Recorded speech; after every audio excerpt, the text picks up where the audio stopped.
Porbandar yard ખાતે ટેકાના ભાવે ખરીદેલ મગફળી ગોડાઉન સુધી ટ્રક મારફત પહોંચાડવામાં ટ્રક ચાલકોને નિયમિત ભાડું ન મળતું હોવાથી રોષ જોવા મળે છે।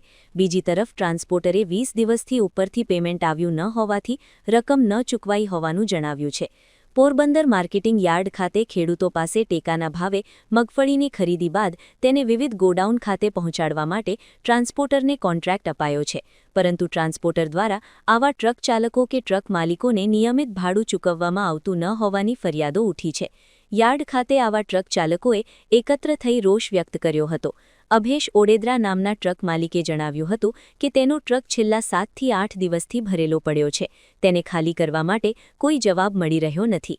છેલ્લા 2 મહિનાથી ટ્રક ચલાવી રહ્યા હોવા છતાં હજુ સુધી તેને પૂરતું પેમેન્ટ મળ્યું નથી। હાજાભાઈ કડછા નામના ટ્રક ચાલકે એવું જણાવ્યું હતું કે સમયસર નાણાં મળતા નથી, જેના કારણે ઘર ખર્ચ ચલાવવો મુશ્કેલ બની રહ્યો છે।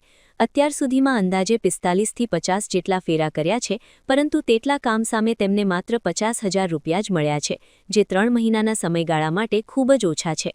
આ મામલે ટ્રાન્સપોર્ટર નાથાભાઈને પૂછતા તેઓએ એવું જણાવ્યું હતું કે ટ્રક ચાલકોને અગાઉ ડીઝલ પણ પુરાવી દીધું હતું અને તમામને જરૂરિયાત મુજબ 1 થી 1.5 લાખનો ઉપાડ પણ આપ્યો હતો।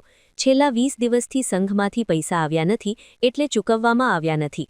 રકમ આવીએ તમામને ચૂકવણું કરવામાં આવશે। નિપુલ પોપટ, પોરબંદર ટાઈમ્સ। મારું નામ અભેશ લખુ વડોદરા।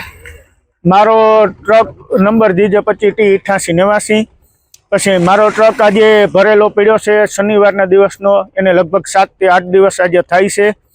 પછી અમને પૈસાનો પણ જવાબ નથી મળતો, ટ્રક ખાલી કરવાનો પણ જવાબ નથી મળતો। મારો ટ્રક આજે ભરેલો પડ્યો છે 8 દિવસ થયા। અને બીજા નંબરની વસ્તુ એ કે નાથાભાઈ વસ્તુ ગમે અહીં હાલવા આવ્યા તો નાથાભાઈને ફોન કરીએ તો એનો જવાબ એવો મળે કે અમારી પાસે કોઈકમાં પૈસા નથી, કે અમારી પાસે ગોડાઉન નથી। આ રીતના અમને વ્યવહાર કરવામાં આવે છે। અને ડીઝલના પૈસા માગીએ, ડીઝલના પૈસા પણ આપતા નથી। સિલિકના પૈસા માગીએ તો એ પણ આપતા નથી। તો અમે કહીએ કે અમારી આગળ જમવાના પૈસા નથી, તો એ પણ પૈસા અમને દેવામાં આવતા નથી, બરોબર। આજે 7 થી 8 દિવસ ત્યાં મારો ટ્રક પડ્યો છે। આજ કોર્ટના માર્કેટ યાર્ડના અંદર અમે આવેલ છે, એની એન્ટ્રી પાસ પણ અમારી આગળ છે, એના કેમેરામાં પણ એ લોકો જોઈ શકે। અને અમે અમારી આગળ પૂરેપૂરા પુરાવા પણ છે। એની ભાડા સીટકી છે। આજે 2 મહિના ત્યાં અમે બધા જો ડ્રાઈવર લોકો બધા છે, ટ્રક માલિકો પણ છે। આજે 2 મહિના ત્યાં ટ્રકો હલાવ્યા છે અને બધા આગળ ભાડા સીટક્યું પણ છે।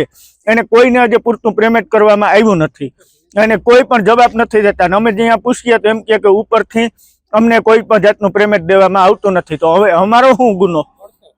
પડતર ભાડું પણ અમને દેવામાં આવતું નથી। આ રીતના અમારી સમસ્યા છે। હાજાભાઈ જીવાભાઈ કડછા છે અને ગાડી નામે લગભગ 3.5 મહિનાથી આની ધંધો કરીએ ને પૈસા આવતા ને તમારે તકલીફ આ છે, અમારે ઘર ખર્ચ એટલે નીકળતો નથી, તો પૈસા વિનાનું તો અમારે કંઈ થાય ને, પૈસા વગર શું કરવું? આ તકલીફ છે। મારી ગાડી અહીં છે ને 11મા મહિનાની 16 તારીખથી અહીંને એન્ટર છે, આજે કાંઈ નથી ગયો, પછી મારે બીજે કાંઈથી પૈસા આવ્યા નથી, બીજે કાંઈ હું ભરવાય નથી ગયો ને ફેરા મારા થયા છે લગભગ 45-50 પહેલાં આની અંતર્ગત, તો રૂપિયા નથી આવ્યા મારા પાસે। 50,000 રૂપિયા આવ્યા છે, તો 50,000 રૂપિયામાં 3 મહિના ઘરે નો હાલે ને। પછી અને 13 દિવસે 15-17 દિવસે આ ગાડી અહીંને પડતર પડી છે। હવે એમાં અમને એમ કે આજે આજકાલ ચાલુ થાય તો અમે નથી જઈ શકતા, તો એ પણ અમે ત્યાં બેઠા અમે આ ઊભા છે, એ પણ એને હિસાબે રાખડી જઈએ તો એ કહે કે તમે ભાગે કે અધૂરું મૂકે ને, તો અમારે શું કરવું? બસ આ પ્રોબ્લેમ છે।